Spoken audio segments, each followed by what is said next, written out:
Hi, this is Dr. Sana Hashmi, and last week in my Print on China column, I explored what the Chinese discourse has been on the largest ever AI summit. So, Impact AI Summit was just concluded in New Delhi, and but also the AI Summit coincided with the Year of the Horse, the Lunar New Year, the opening of the Lunar New Year. And the Year of the Horse opened with a spectacle, but not in China, in India. World leaders, Silicon Valley executives, technology elites, they all gathered in India for the AI summit. And there was a lot of momentum in the AI space. And this time at the center of it was India. On Chinese internet, the reaction was more mixed. Some were appreciative, some were cautious with a little bit of appreciation, and other was critical.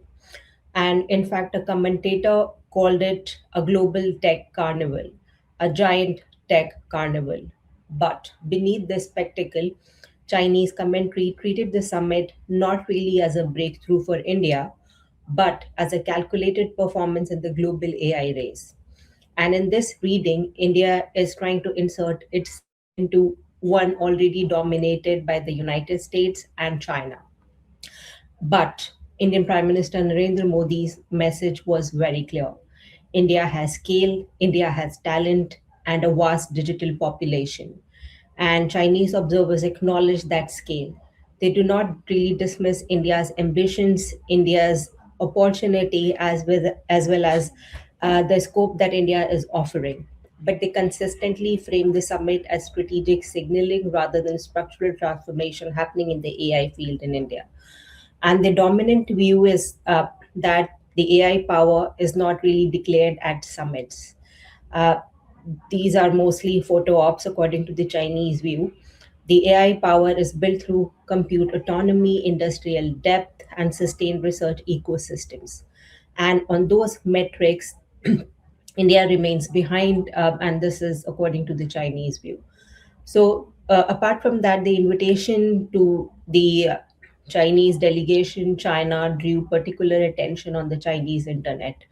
On Weibo, the hashtag about India inviting China circulated widely. There was a lot of discussion that happened on Weibo, on a number of other Chinese social platforms, and some commentators pointed out the timing. And the timing is that now India is deepening agreements with the US and then extends a hand to Beijing. But also, this is seen as a signal, an indicator to a thaw in India China relations, according to the Chinese commentators. And Chinese analysts interpret this as a hedging strategy by India. What they're trying to say is that India is attempting to balance between Washington and Beijing, and it is extracting leverage from both while committing fully to neither. And by invoking Global South AI governance, the Summit for the Global South, New Delhi presents itself as an autonomous and multipolar power. But from the Chinese perspective, autonomy requires material capability. And they believe that diplomacy alone does not really confer technological centrality, technological supremacy. And several commentaries reduce India's challenge to three structural gaps.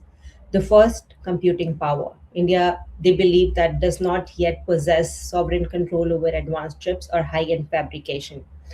Then, second structural limitation is data quality. They believe that a large population generates volume but not necessarily curated high value training data sets. Then the third is research depth. India does have a substantial engineering base, yet cutting edge AI depends on concentrated expertise in generative models, chip design, and systems optimization.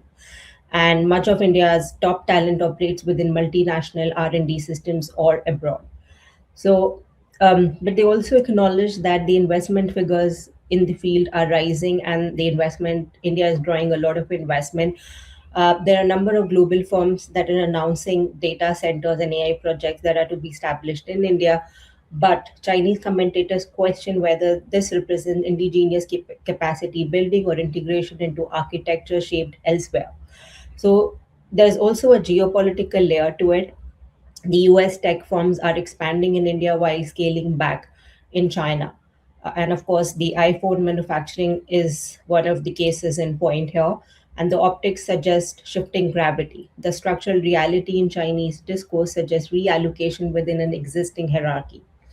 Then, one Paitiaho analysis situates the summit within Modi's broader ambition to position India as a global South leader and a potential manufacturing hub. Yet, it stresses that India still lags behind countries such as Japan and South Korea industrial chain sophistication. And in an AI cycle measured in months, not decades, late entrants face compression.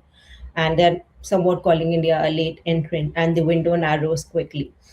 And they believe that even an Indian style AI governance framework would not by itself elevate India into the top tier.